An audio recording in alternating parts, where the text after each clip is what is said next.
Olá pessoal, aqui é o Velgas, hoje é dia 8 de maio de 2025. Pânico no Kremlin, luta pelo poder. Estão agora discutindo quem poderá substituir Vladimir Putin.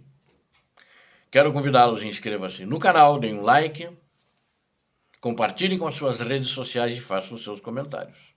Eu conto com você que não é inscrito no canal para inscrever-se, porque aqui você vai ver a verdade, como em todos os vídeos. Obrigado.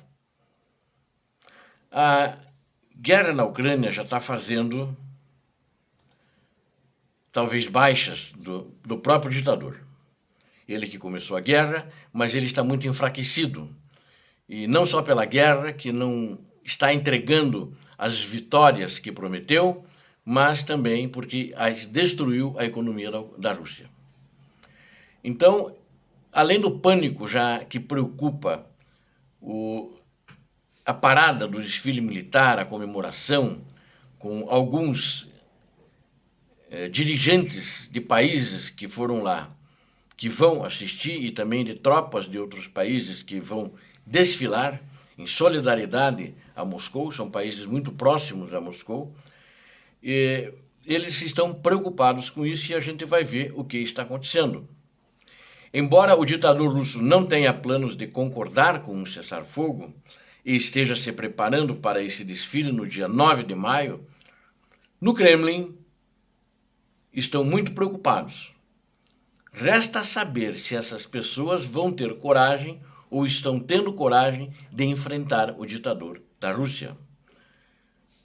Tem um cientista político ali da região chamado Oleg Lesnoy. Ele expressou essa opinião na televisão e observou que a comitiva, ele chamou de comitiva, que são os seus velhos amigos, né? E ex-KGB na sua maioria, que é daquele pessoal do Kremlin, a maioria, inclusive o ministro das Relações Exteriores é ex-KGBista, né? Muita gente acha que não, aquela cara de ogro truculento.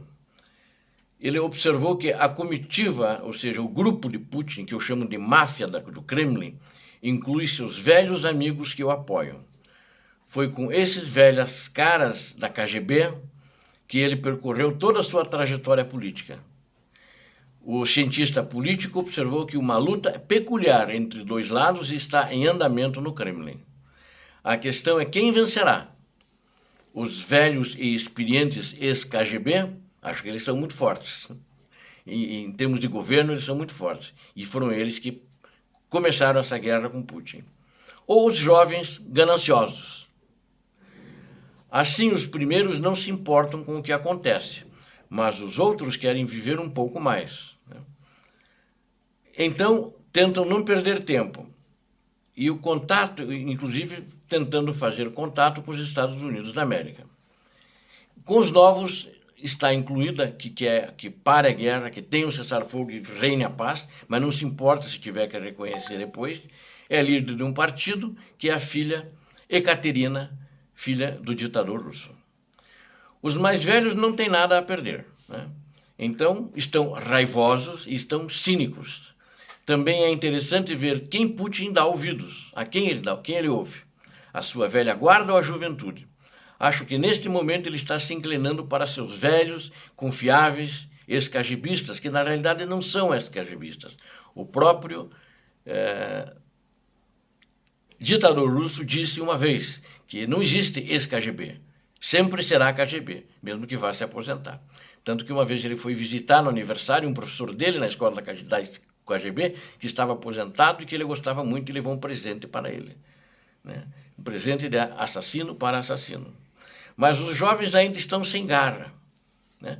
Os velhos que correram um longo caminho com o Putin, durante o qual não o derrubaram, mantiveram ele sob qualquer circunstância, mas os jovens não têm a mesma garra e experiência, e não têm, de fato, não têm experiência. A propósito, analistas do Instituto para Estudo da Guerra, esses caras desse instituto analisam até isso, né? Relataram que, apesar das negociações da Rússia com os Estados Unidos, o ditador russo não desistirá de seus objetivos na guerra contra a Ucrânia. Entre eles estão a desmilitarização da Ucrânia, a instalação de um governo pró-russo em Kiev, forçando a Ucrânia a se recusar a aderir à OTAN e a outras associações de segurança, bem como concessões territoriais significativas em favor da Rússia, incluindo os territórios que ela ainda não controla. Então, essa é a situação, mas ele não tem conseguido, não conseguiu. Ele já deveria ter conseguido pelos planos e pelos sonhos miraculosos, que não são nenhum milagre, mas pelos sonhos loucos, devaneios malucos. Ele não conseguiu nada daquilo e não controla a Ucrânia que ele queria controlar. Ele controla ainda 18,3, num novo cálculo feito, 18,3 da Ucrânia. O pessoal arredonda para 20, mas é menos do que isso. Provavelmente continuará a atingir esses objetivos por meios militares ou diplomáticos, é o que ele vai tentar fazer, mas não conseguirá. Os ocupantes russos estão tentando usar as conquistas no campo de batalha para fortalecer suas posições de negociação. Não negociação com a Ucrânia, mas na posição de negociação no Kremlin, na sucessão. O chefe do Kremlin, no caso, que é o ditador da Rússia, insiste que ele possui tropas, possui recursos materiais suficientes para levar a guerra na Ucrânia à sua conclusão lógica, que ele deseja, que ele sonha, que ele começou criminosamente, e esse é o resultado que a Rússia precisa, diz ele. Mas ele também observou que a reconciliação da Rússia com a parte ucraniana do povo russo unido é inevitável.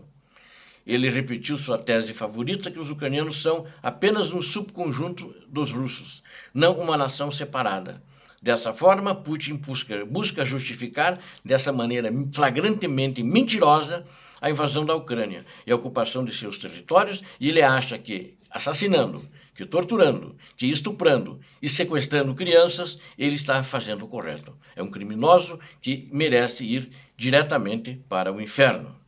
E ele também tem falado pessoalmente sobre um sucessor. Pela primeira vez, ele falou agora, durante a semana passada. Ninguém disse a data, mas ele falou isso com seus mais chegados ex-KGB, como ele. Ele quer ver, ele diz que pretende testar a fidelidade do seu grupo. O ditador diz que declarou que está constantemente pensando em um sucessor e que vários candidatos provavelmente serão escolhidos. Então, algo como um processo de seleção de candidatos vai começar. Então, e quem vai selecionar? Quem vai votar? Ditador da Rússia. Pode votar para o próximo ditador. O tema de um sucessor é tabu na política russa, né? Vamos conhecer a Rússia nesse aspecto. Há algum tempo, as eleições presidenciais russas elas são fraudadas, desde o tempo da União Soviética, e essa turma é a mesma, deverá continuar assim. As eleições realizadas em março de 2024 pareciam por fim essa questão. No entanto, desenvolveu-se uma situação na Rússia em que o tabu sobre um sucessor não impediu as elites de realmente viverem dentro da lógica da transição de poder. Qual é a lógica da transição? Em primeiro lugar, no sistema de redistribuição global de propriedade. Essa é a lógica russa, né? A redistribuição está ocorrendo no interesse de 7 famílias na Rússia. 7 famílias na Rússia que têm o interesse, que controlam o país. São máfias. E essas máfias, mais máfias que houveram, eles lutaram entre si, morreram, eles são os vencedores, e eles se aliaram à máfia da KGB, de Vladimir Putin, e que ajudaram a mantê-lo no poder. Quais são essas 7 famílias? Isso é importante. Chemezov, Patrushev, que é o Nicolau Patrushev, que está no Kremlin, ele é ex-KGB, foi chefe da KGB, tal como Putin. O Kirienko, a família, não é o Kirienko, a família Kirienko, né? Rotenberg, Kovalchuk, Sekin e Kadyrov. Essas são os quem controla. E o Kadyrov é o Kadyrov da família dele lá da Chechênia. Eles que têm o maior interesse nessa situação. Embora esta última não tenha recebido nada no último ano, eles estão um pouco em confronto, e o próprio Putin chegou a ameaçar o Kadyrov, porque ele foi para a Arábia Saudita, como a Chechênia, um país totalmente independente da Rússia, e foi lá fazer alguns negócios com eles, que não vou entrar em detalhes aqui, senão é um motivo para outro vídeo. Parece que esse grupo de pessoas está se tornando uma nova superelite dentro da Rússia, porque tem outros milionários, bilionários. Esses caras aqui são todos bilionários, essas famílias. Tem outros bilionários, mas não fazem parte desse grupo favorecido pelo ditador da Rússia. Ao mesmo tempo, a dupla Patrushev-Chemezov continua sendo a mais poderosa, essas duas famílias. Apesar de Patrushev ter perdido, de fato, seu status de... Ele era o chefe do Conselho das Forças de Segurança, né? E vale a pena nos termos separadamente no fato de que, mais recentemente, ele é o catalisador na tema de sucessão e foi o enviado especial de Putin, que é uma outra pessoa chamada Dmitriev, ao quem alguns imediatamente começam a classificar como um protegido da família, e devido à sua proximidade com a filha do Putin, essa justamente que acha que tem que ter a paz para a Rússia voltar a se reconstruir. Eu citei ela no começo, a Ekaterina. Além disso, com um alto grau de probabilidade, podemos dizer que o próprio Dmitriev foi submetido a uma certa obstrução pela velha guarda, porque esse cara é da nova guarda. Esse cara não é da turma lá dos 70 anos, mais de 60 anos desse KGB que estão lá com Putin, que de fato mandaram na Rússia nesses 25 anos que ele está no poder. Ao mesmo tempo, é definitivamente muito cedo para falar de Dmitriev como um protegido da família. É importante prestar atenção, especial ao fato de que a sociedade russa está há muito tempo, vamos dizer assim, grávida da ideia de um sucessor, né? Estudos sociológicos mostram que mais da metade da população teme que Putin morra sem nomear um sucessor. Então eles não estão muito preocupados com isso também. Eles querem um outro cara forte que subjugue eles. Não sei quantos russos acham isso, mas isso é o que acham os comentaristas russos, que talvez isso seja uma informação falsa. E um terço acredita que existe um sucessor, mas que ainda não foi apresentado, porque é muito cedo. Mas é claro, Putin pouco se interessa pela opinião pública sobre este assunto. A principal razão para o anúncio de um sucessor aparentemente está ligada exclusivamente aos jogos da elite. Então, o que poderia ter sido catalisador para essa declaração de Vladimir Putin? Em primeiro lugar, devemos partir do fato de que não haverá sucessor em um futuro próximo. Acho que isso dá para decidir, dá para sentir. Em segundo lugar, Putin ainda considera seu principal papel político exclusivamente o de único árbitro possível para a nação. Em terceiro lugar, tais declarações são feitas por dois motivos: ou por incerteza, ou paranoia e incerteza quanto aos resultados da Ucrânia, que se alguma coisa der errado, ele perder a Crimeia, por exemplo, ou perder a região de Donbass, aí tiram ele. Aí pode ser que haja um grupo, inclusive militar, acabe se rebelando, porque, aliás, ele está prendendo muitos generais, está destituindo-os.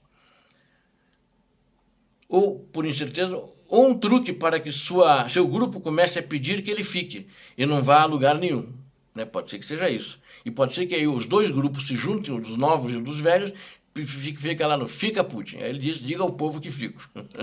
Né? Só que o fico que foi feito aqui no Brasil, se for para o bem geral da nação, diga ao povo que fico, que Dom Pedro I fez, aquele era uma coisa honrada, né? Não era assassino, não sequestrou crianças, não estuprava, né? E ao contrário do que acontece hoje na Rússia. E ao mesmo tempo, na Ucrânia, que eles fazem na Ucrânia. E ao mesmo tempo ele testará a fidelidade de todos os grupos, né?